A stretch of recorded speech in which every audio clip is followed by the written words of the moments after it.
And here we go.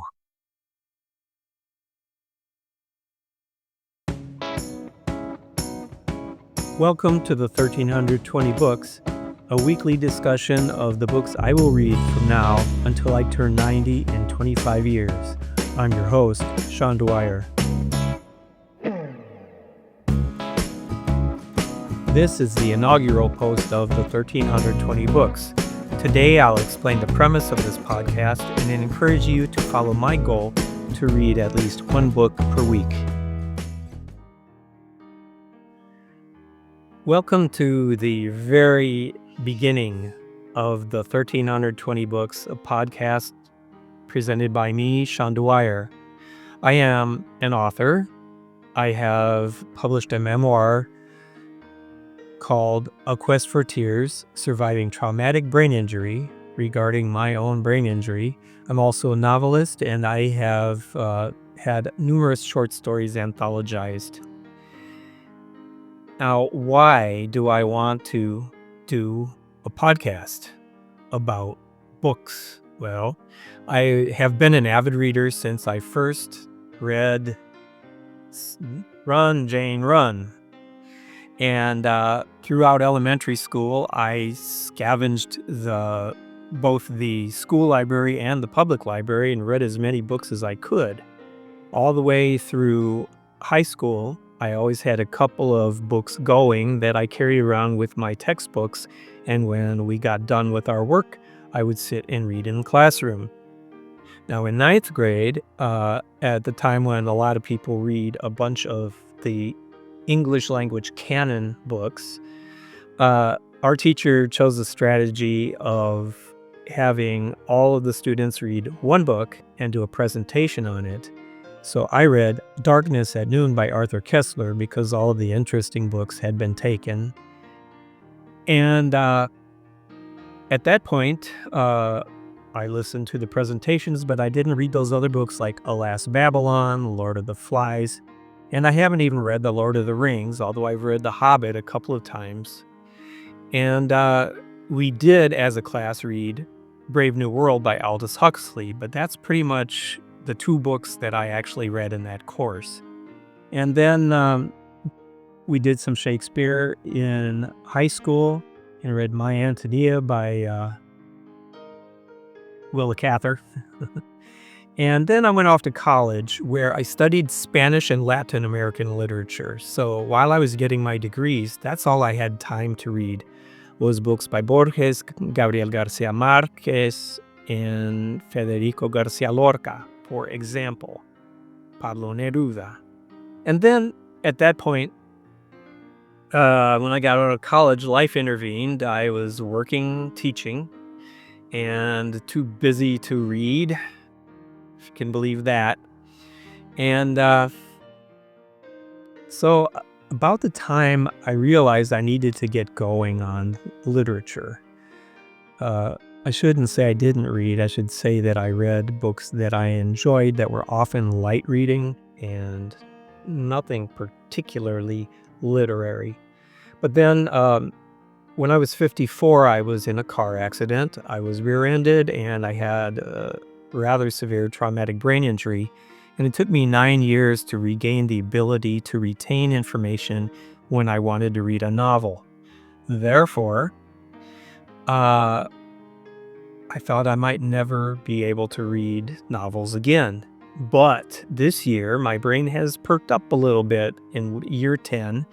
And so I said, now it's time to get reading on these books that I need to read, like The Lord of the Rings. So what did I do? I counted how many books I could read if I read a book a week until I turned 90. I thought, first of all, that it would be good for my brain to be reading regularly. I also thought that I would be old and decrepit and wondering why I never read Lord of the Flies. So I said, got to fix this. So how would I hold myself accountable when life intervenes? Said, I will create a podcast. And that way, when I have accountability to an audience, be it one person or 50, let's be humble here, that I would eventually get bugged if I skipped a week. If I said, "Oh, I didn't get a book read this week," people would be invited to hassle me about that. So I fully intend to have a book read every single week from now until May of 2050. So that turned out to be roughly 1,320 weeks, which is how the podcast got its name. I hope also that for as long as possible, you will read along with me, that you'll choose to read the books I am reading, sort of a mega long-term book club. And then we can have chats about these books. How could we do that? Well, for the purposes of this book it list, I have created a Substack, and I hope that you would consider subscribing, or at least join as a free member. And those who subscribe, when I finish a book, I'll be willing to send that book to a member for the cost of shipping, which will be nominal. And in the meantime, we can have chats about the books. I will also hold some Zoom talks for free and paying members, and we can have live discussions as well as online chats about the books. Now, my approach to these books will, even though I am academic by training, I will not be treating the books academically. There will be no literary theory. There will be no talk about the metaphors and the this and the that, unless it really seems important. I'm just going to react to these books. I'm going to say, I liked this aspect of said book. Okay? And so then you can tell me what you like, and we can all agree or disagree. I don't care. Now, how do I define a book for this 1,320 books? Well, obviously novels, also maybe histories, also plays. So a Shakespeare play individually would be a book, and volumes of poetry like Pablo Neruda. Okay, maybe his entire corpus, but I doubt it because pretty varied stuff. And so these will be items I can read in a week. But what about longer books like War and Peace, which I have not read? Well, I will then, as a side project, in addition to my weekly book, will read through something like War and Peace. And when I finish it, I will give my listeners about a month of warning, and then you can look at the book, and I will put it in the queue for a little bit down the line, and then we can talk about it. So I will usually have two books going at once, and one will be the short book, another one will be a longer term book. One aspect that makes me a little bit sad about this project is that since I'm going to read 1,320 books, there's probably not going to be much room for me to read books a second time, or if I've already read it, a third or fourth time. Now, I have read all of Agatha Christie's mysteries at least twice, and most of them 3 to 5 times, because I just enjoy them. But I don't think I'm going to be reading many books. Like Walden, this may be the last time I confront this text, although I'm going to keep this copy that I have. I'll show you how gorgeous it is.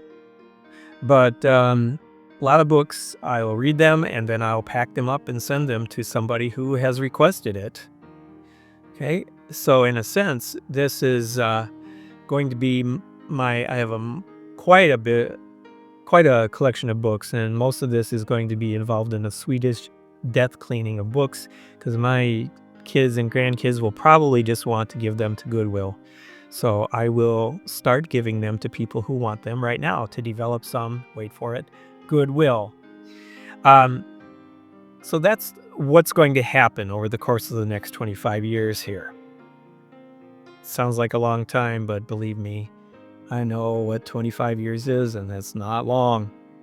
So I need to give my thanks to Authors on the Air Global Radio Network, Pam Stack, the queen bee of that organization, saw that I was going to start a podcast and then decided she would take me on into her network. And it's a marvelous network, many really interesting podcasters, all of whom are writers, which is why it's Authors on the Air. And I also need to thank Village Books, villagebooks.com in Bellingham, Washington. They are supplying me with the books I don't own so that I can tell you about the book. And you can purchase the books through links I will provide to villagebooks.com.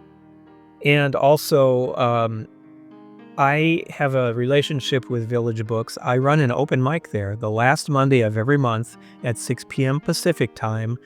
I have an absolutely amazing group of writers who come to read at my open mic.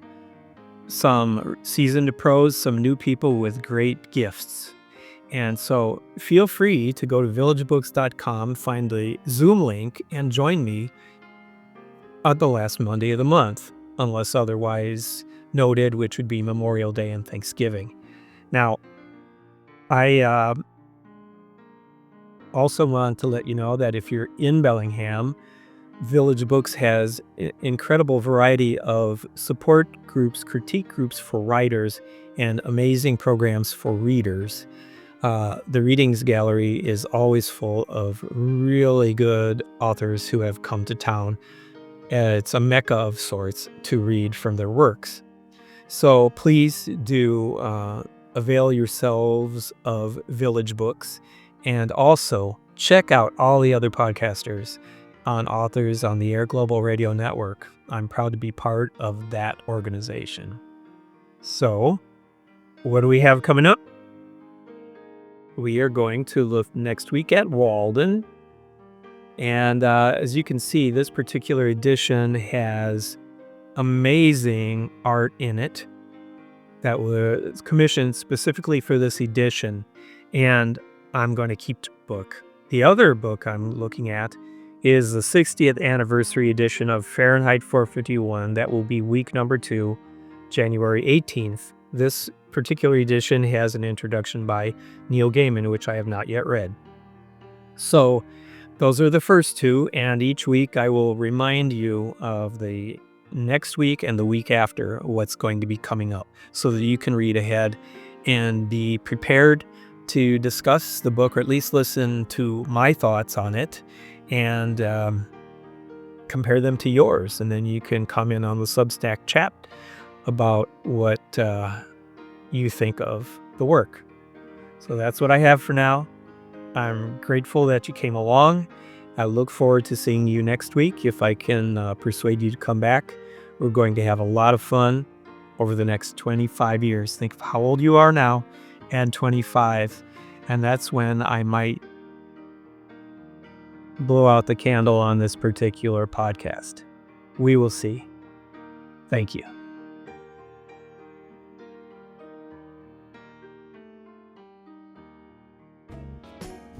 This episode of the 1320 Books was produced by Sean Dwyer and distributed by Authors on the Air Global Radio Network. Special thanks for the kind support of Village Books in Bellingham, Washington, and Gray Matter Press. That's Gray with an A. The 1320 Books is a production of The Brain Initiative Incorporated. Text and sound recording copyright 2025 by Sean Dwyer. All rights reserved. This is Barbara for the 1320 team, asking you to like, subscribe, and comment. And don't forget to ring the YouTube bell so you can stay on top when new episodes drop. Above all, keep reading!